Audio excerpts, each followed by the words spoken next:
Seperti yang kita ketahui, Islam di Indonesia merupakan mayoritas terbesar umat muslim yang ada di dunia. Dari data sensus penduduk tahun 2010 menunjukkan ada sekitar 87,18% atau sekitar 207 juta jiwa dari total 238 jiwa penduduk Indonesia beragama Islam. Teman-teman semua pasti ingin tahu bagaimana sih caranya agama Islam bisa masuk ke Nusantara?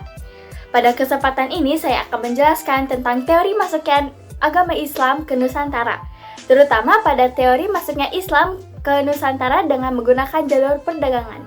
Penyebaran Islam dimulai pada abad ke-7 sampai ke-16 Masehi.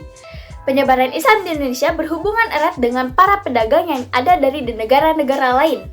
Seperti yang kita ketahui, letak Indonesia berada di jalur perdagangan yang sangat strategis, sehingga menjadi pusat perdagangan pada saat zaman itu. Penyebaran Islam di Nusantara terjadi secara bertahap. Daerah yang pertama mendapat pengaruh Islam adalah bagian Indonesia bagian barat. Karena daerah ini merupakan jalur perdagangan internasional, sehingga pertumbuhan agama Islam di sini sangat cepat.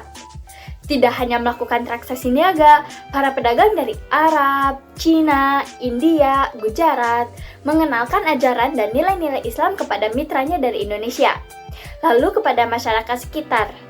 Karena mereka berasal dari negara-negara lain, mereka mencari tempat tinggal sementara di dekat-dekat pelabuhan, dan mereka harus menunggu perubahan angin pada bulan-bulan tertentu yang memungkinkan mereka untuk kembali ke negeri asalnya.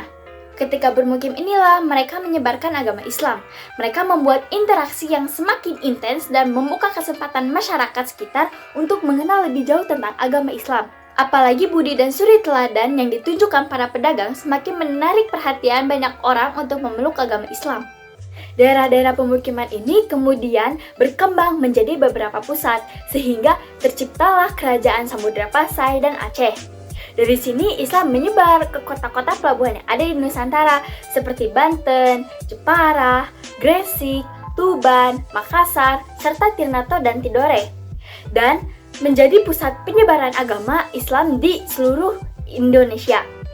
Pada sekitar abad ke-12, pemukiman Islam tersebut terus berkembang dan mulai mempengaruhi kerajaan-kerajaan yang ada di Indonesia. Itu saja penjelasan saya tentang teori menyebarnya agama Islam ke Nusantara dengan menggunakan jalur perdagangan. Mohon maaf bila ada kesalahan kata-kata. Wabillahi taufiq wal hidayah. Wassalamualaikum warahmatullahi wabarakatuh.